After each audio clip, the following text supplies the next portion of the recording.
السلام عليكم ورحمة الله وبركاته. بسم الله الرحمن الرحيم والصلاة والسلام على نبينا محمد وعلى آله وأصحابه أجمعين. I hope you all are well. Second to last day. I hope you had a fantastic night of worship last night and early this morning. May Allah subhanahu wa ta'ala accept from each and every one of us. Inshallah, today we are at the second to last parable of this series. This series was meant for Ramadan, and inshallah we'll end with the end of Ramadan. And to be honest, I went over most of the parables, and by tomorrow I will have done almost all of them. So inshallah there was a benefit in this series, and may Allah subhanahu wa ta'ala accept all of our efforts. I will have something afterwards, during after Ramadan. I am still working out some details, but I'm very excited for it. I think it's an interesting way of looking at the Quran and analyzing it, especially in our times today. So do stay alert for that. I will release the flyer once everything is finalized, bi'idhnillahi ta'ala. Okay, so today inshallah we are in Surah At-Tahrim, the 66th chapter of the Quran, verse 10. And in this, Allah subhanahu wa ta'ala says, Bismillah ar-Rahman ar-Rahim, ضرب الله مثلا للذين كفروا امرأة نوح وامرأة لوط. Allah subhanahu wa ta'ala gives the example, or Allah subhanahu wa ta'ala gives an example to the disbelievers. So this parable is meant to directly or primarily address those who reject faith. And it'll explain why in just a moment. And the example is that of the wife of Nuh alayhi salam and the wife of Lut alayhi salam. And then Allah subhanahu wa ta'ala says, كَانَتَا تَحْتَ عَبِدَيْنِ مِنْ عِبَادِنَا صَالِحَيْنِ.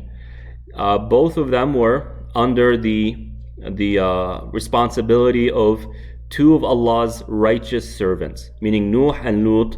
Both were prophets, and therefore both were righteous servants of Allah subhanahu wa ta'ala, and these were their wives. فَخَانَتَاهُمَا. So they both betrayed their husband. Now, this isn't a betrayal that we understand or we think of. When we say so-and-so betrayed his spouse, or so-and-so betrayed her husband, the first thing that comes to our mind is adultery, right? They betrayed them in terms of they had an intimate relationship with someone else. But that's not what's meant here. Allah subhanahu wa ta'ala is not going to, His qadar is not going to let a believer, a prophet, marry someone who would do that. So that's not the betrayal it's talking about here. But in this is an important point. And this is one of the points that this verse is making. And that's why it's addressing the disbelievers primarily. And that is betrayal. True betrayal is not initially in terms of our intimacy and our emotions. True betrayal is a betrayal of theology. Someone who has betrayed Allah is someone who worships other than Allah or doesn't worship Allah. Someone who has betrayed a prophet is someone who does not believe and follow their message. So these two ladies, they betrayed their husbands in that they did not believe in the message of their husbands. So neither the wife of Nuh nor the wife of Lut were Muslims, or at least these two specific ladies. I don't know if they had more than one wife. There's no indication to affirm it nor to deny it. So their betrayal of their husbands was that they rejected the message itself. فَلَمْ يُغْنِيَ عَنْهُمَا مِنَ اللَّهِ شَيْئًا. Let's go ahead and start analyzing a little bit more before we go into the second half of the verse.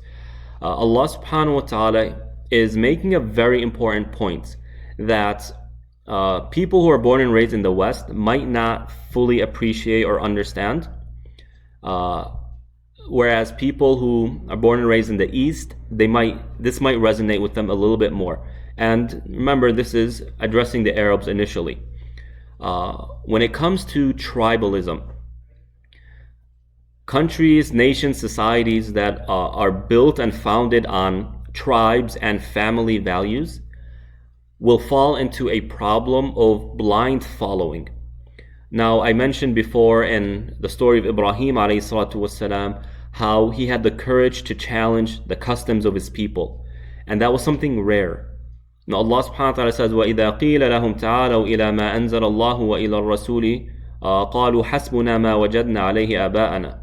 If you were to tell them, come and follow what Allah and His Messenger have been preaching, or what Allah has revealed to His Messenger, their response is, we're satisfied with what our parents have taught us.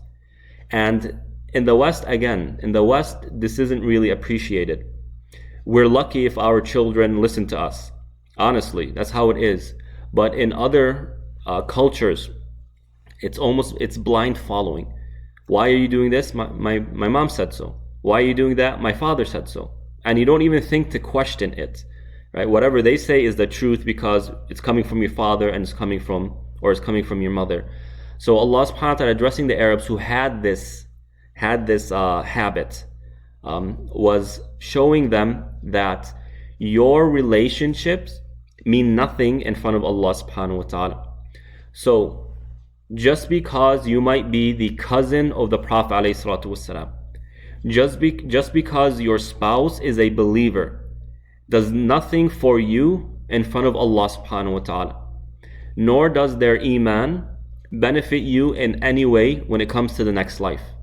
It might benefit us in terms of certain privileges in life, having a very well-charactered, well-mannered individual you're living with, that's fine. But when it comes to spirituality, when it comes to accountability, no matter how pious the people around you are, if the person, him or herself, is not implementing that, they are not going to benefit anything from the friends and their family members around them. Likewise, what it's teaching us is that it's teaching us the limitations of family relationships and family bonds. It plays a role. So we don't want to fall into the problems of the West that completely deconstruct family relationships and portray the mother and father as if they are the enemy of the kids, and the mother and father don't understand the kids, and they don't know they don't understand what's good for the kids, right? Like what Disney portrays and a lot of movies portray. My biggest problems are actually my parents, and if I get away from my parents, then life will be good, right? Now I understand that sometimes you have that scenario, but that's a small percentage in comparison to the general consensus. And that is, parents care very much about their children, and they very much understand what they are going through, and they very much care about their well-being. So Allah subhanahu wa ta'ala is putting limitations on the role of family bonds, not to where it becomes like Western family structure, but at the same time not super structured and overly authoritative like certain Eastern cultures, where the family is end all be all, and the mother and father are pretty much, they worship their mother and father. That's how they're portrayed. We got to be balanced. We respect our parents, we love our spouses, and we respect our spouses, and we give them dignity and honor. We care for our children, we love them. We care for our siblings, we love them. But their authority, our love for them does not override our love and loyalty for Allah subhanahu wa ta'ala. Right? And that's what Allah subhanahu wa ta'ala says in the second part of the verse. فَلَمْ يُغْنِيَا عَنْهُمَا مِنَ اللَّهِ شَيْئًا. Their relationship to their husbands did not benefit them in front of Allah subhanahu wa ta'ala at all. وَقِيلَ دُخُلَ النَّارَ مَعَ الدَّاخِلِينَ. And it will be told to them, enter hellfire with those who are entering the hellfire. So we are 100% certain, it's part of our iman to believe that Nuh and Lut alayhum as-salatu was-salam are people of paradise. We have no doubt of that. But we also have no doubt that their wives who did not follow them in iman died in a state of disbelief, and they will enter hellfire. So do be aware of that. You have a pious husband, alhamdulillah. That doesn't do much for you in front of Allah subhanahu wa ta'ala. Accountability is one-on-one. You have a pious father. Sometimes I hear this, oh, my father was a alim, or my grandfather was a scholar. Does you no good.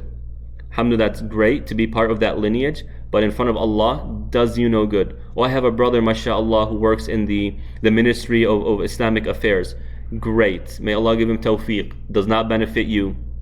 That does not benefit you at all. in front of Allah subhanahu wa ta'ala. Oh, mashallah, my son is a hafidh of the Quran. Great. But guess what? The hadith that whoever has a child who is a hafidh, and they will intercede for their parents or X amount of members of their family, it's a weak hadith. Your child being a hafidh does not benefit you in front of Allah subhanahu wa ta'ala in the least bit. And there's something beautiful going on here, right? Allah subhanahu wa ta'ala is essentially cutting off our bonds when it comes to our spirituality, so that all of our emotional dedication, all of our loyalty is with Allah subhanahu wa ta'ala. So don't view this as something negative where you have great family members, who cares? And that's not what I'm saying. But rather, when it comes to your relationship with Allah subhanahu wa ta'ala, when it comes to our relationship with Allah, it is a one-on-one thing. You might benefit and enjoy having family members of high spiritual status. But the point of Islam is to develop a relationship between you as an individual and Allah, not between your child and Allah. That brings you some sort of good. We teach our children how to worship Allah and how to have a relationship with Him, but in the end, it's between them and Allah. In the end, it's between me and Allah subhanahu wa ta'ala. So who were these two ladies? Now, the wife of Lut alayhi salam is mentioned several times in the Quran in a very negative way. What was her deal? What was her problem? Allah subhanahu wa ta'ala in every verse, every series of verses, He mentions the punishment of the people of Lut. He mentions that his wife was also punished with them, right? He indicates, he specifies, he makes it a point that she is singled out in this. What did she do that was so bad? Now again, she didn't betray him in terms of her fidelity to Lut alayhi salam. What she did was she rejected the message, number one, but she also betrayed him in exposing his secret. What happened was the following. Back in the day, you would have people traveling, and when they travel, they'll stop by villages to rest and to supply. And when a person enters a village, a traveler enters a village, it was very customary that the people of the village will invite them. I will host you today. And even the Prophet ﷺ says, the right of a traveler is that you host them for 3 days. Okay? Now today in our times, we have the conveniences of hotels and whatnot. Don't take this and apply it to our times. This was referring to times where a person enters a village and there was no hotel, right? And therefore someone had to host that individual and take care of them. So the Prophet ﷺ says, if someone comes as a traveler and they ask for accommodations, then they have the right for 3 days to accommodate them for 3 days. 3 days is enough to replenish the person's energy, their strength, to eat and to supply themselves, and get to know the folk and the people there, and then continue on their path. And as a side note, it's actually quite customary that when a traveler comes along, that the people, the locals, will actually financially support that person. And that's a very beautiful custom that has died really in our times today. So Lut alayhi salatu wasalam was out doing his work, and all of a sudden 3 guests come, or a group of guests come. And Lut doesn't know who these people are. And the Quran mentions that. قَالَ إِنَّكُمْ قَوْمٌ مُنْكَرُونَ. You are a people who I don't know who you are, right? And Lut alayhi salam invites them to his home, because he knows that if word gets out that these 3 individuals, or this group of people have entered, and they're foreigners, and they were very well looking, they're very attractive looking, right? That they are going to impose, the locals are going to impose themselves sexually on these people. In other words, and please excuse the language, Lut alayhi salam knew that if the people knew of this group of guests, that essentially they were going to rape them. That's what it seems like in the Quran. The men were going to do that to these guests. So Lut alayhi salam invites them to his home and keeps it a secret. Who exposes the secret? His wife. Now, the question is, why did his wife do that? Is it because she hated her husband? Not necessarily. But it goes back to what we've been talking about, family ties and family bonds. What most likely happened, and again, this is theoretical, I'm just assuming here based on the context and based on how culture worked back then. What I'm guessing happened was she was requested by her own family members. Her family members went to her and said, so and so, keep an eye on him. If something strange happens, if someone comes, let us know. And out of her loyalty to her tribe and to her people, when these guests came, she went and she told them.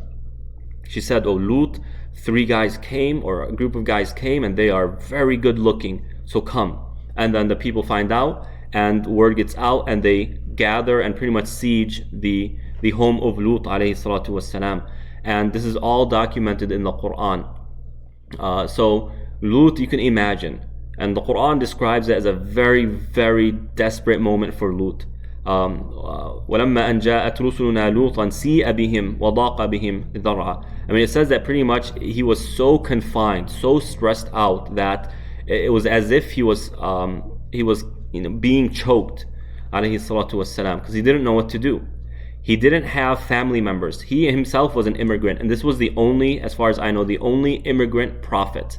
All other prophets were sent to their people, with the exception of the Prophet ﷺ, who was sent to all of mankind. So he didn't have a tribe who would protect him. Whereas the Prophet ﷺ had a tribe who protected him, the Hashemites. So for his 13 years in Mecca, the reason he was able to publicly preach was because he had his tribe who protected him. Not because they agreed with him, because that was something customary. It was a major shame if someone in your tribe was harassed and you didn't protect them. So in order to preserve their reputation in front of Quraysh, in front of all of Arabs, the Hashemites were pretty much forced to protect the Prophet ﷺ because they were his child, and that's what they did. And at the forefront of that was Abu Talib, his uncle. But despite that, he died in a state of disbelief. So Lut didn't have that, and the Quran documents it and says that قَالَ لَوْ أَنَّ لِي بِكُمْ قُوَّةً أَوْ آوِي إِلَى رُكْنٍ شَدِيدٍ. Lut ﷺ, Allah quotes him as saying, if only I had somewhere or a people to rely on, meaning a tribe I can rely on to protect me, or I had some sort of force or strength that I can use.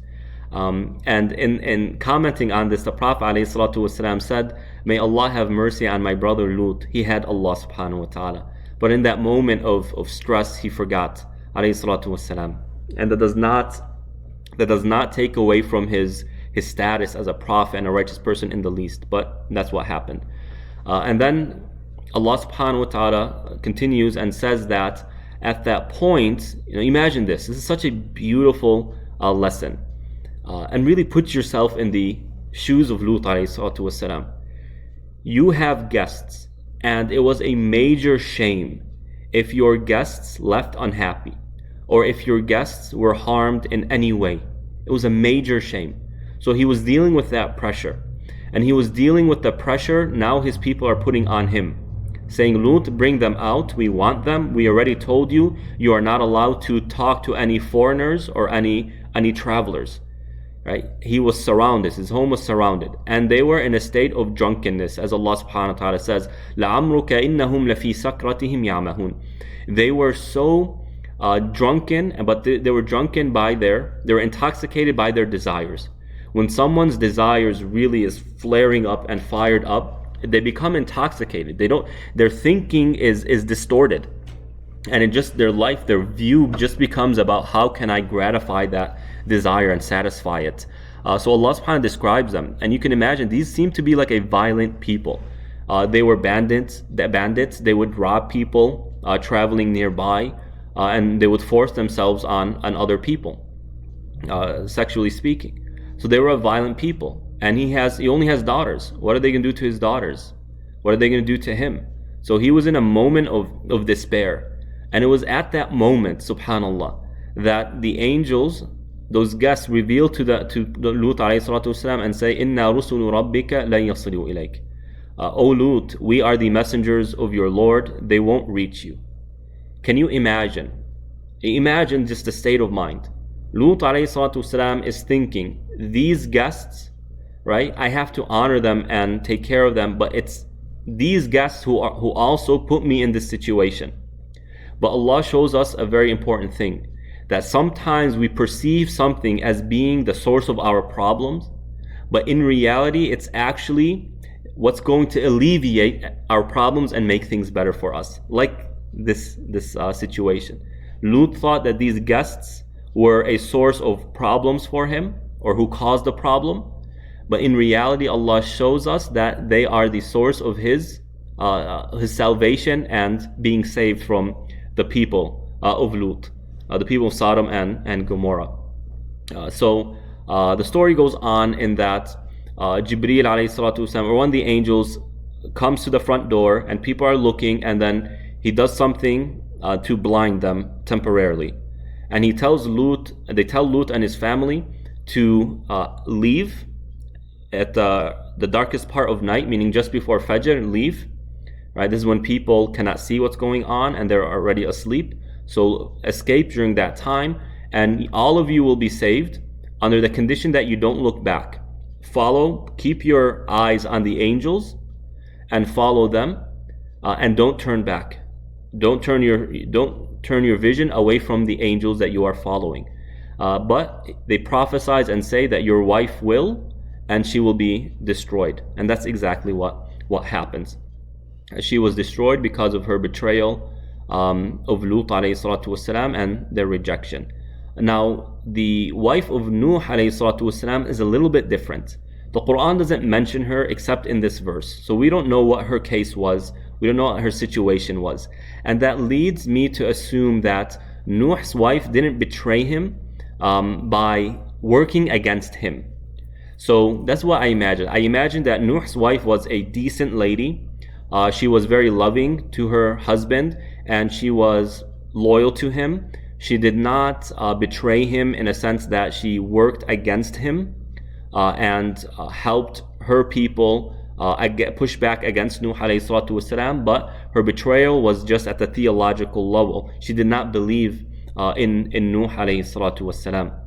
But in the end, what ends up happening, their status as a spouse of a prophet does not benefit them in the least. So the idea of this here is Allah subhanahu wa ta'ala is talking to the disbelievers and telling them, some of you might think that I have a cousin or a sister or a brother or a mother or a father or a child, or the Prophet ﷺ is part of my clan or part of my tribe, and that somehow is going to benefit me in front of Allah subhanahu wa ta'ala, or that they can do something for me. Because this was another common customary practice, and that was that people would intercede for one another.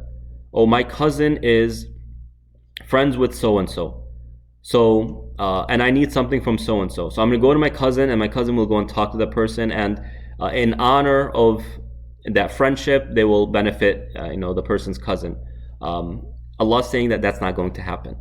Whether you are related to or close to or married to a righteous person, or a righteous person is somewhere in the midst of your life, that does not benefit you in any way, not in this life, nor in the next life, theologically and spiritually speaking. So Allah subhanahu wa ta'ala is deconstructing this notion. And we have the incident where the Prophet ﷺ announced to all of Quraysh, Ya Fatima, salini min mali ma shi'ti, la ughni anki min Allahi shay'a. O Fatima, son of the Prophet ﷺ, son of Muhammad ﷺ, ask me from your money what you want. I do not benefit you, I cannot help you in front of Allah subhanahu wa ta'ala in the least. And he says, Ya Safiya, Ammata Rasulillah, O Safiya, aunt of the Prophet ﷺ, ask me what you want. I cannot help you in front of Allah subhanahu wa ta'ala in the least.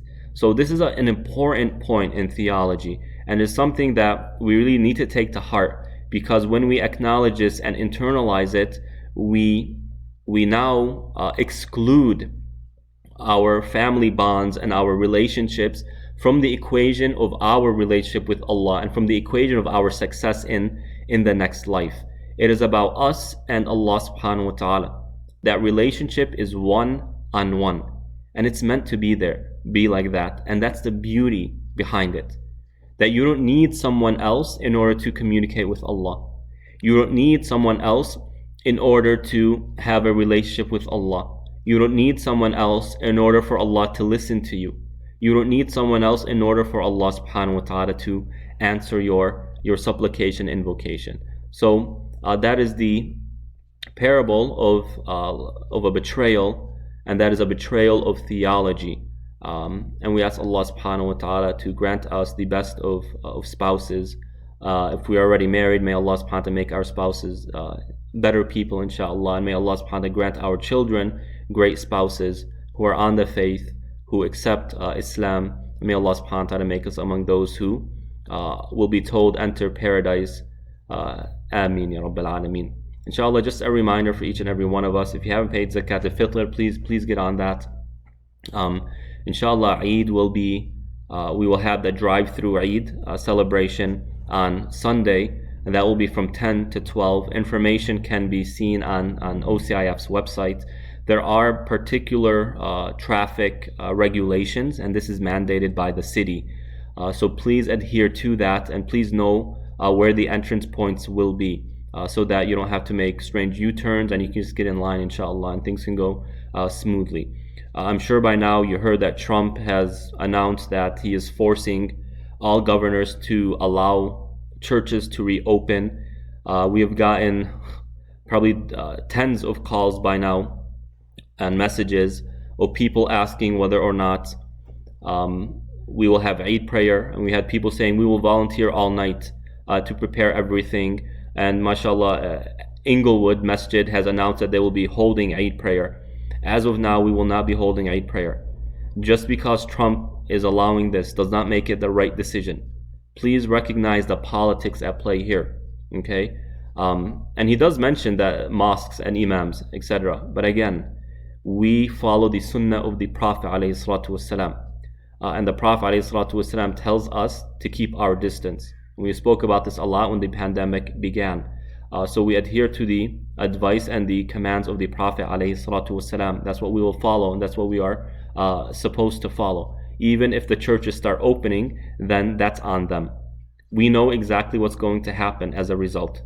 A lot of these churches, a lot of these people in more rural areas and more red areas, they think that all of this is a conspiracy, and the Democrats are trying to usurp the government, and they're trying to forge the election, etc. We're not going to get sucked into that. Alhamdulillah, we have further insight than that. This is real, and this is a problem. And the masajid and places of worship are just an epicenter for these things to spread. And look at Malaysia. Take Malaysia for example. The first 500 cases, half of them go back to an event at a masjid. So be patient. Allah subhanahu wa ta'ala has given us alternatives. We can still enjoy Eid just as much as any other Eid. Inshallah, because our Sharia is perfect, our Sharia is flexible, our Sharia accommodates all of these situations, inshallah. So please don't call the masjid and ask them. We're already flooded with calls. And as of now, the masjid will not be open for Eid services. So we ask Allah subhanahu wa ta'ala to bless, to accept our good deeds. Wassalamu alaikum wa rahmatullahi wa barakatuh.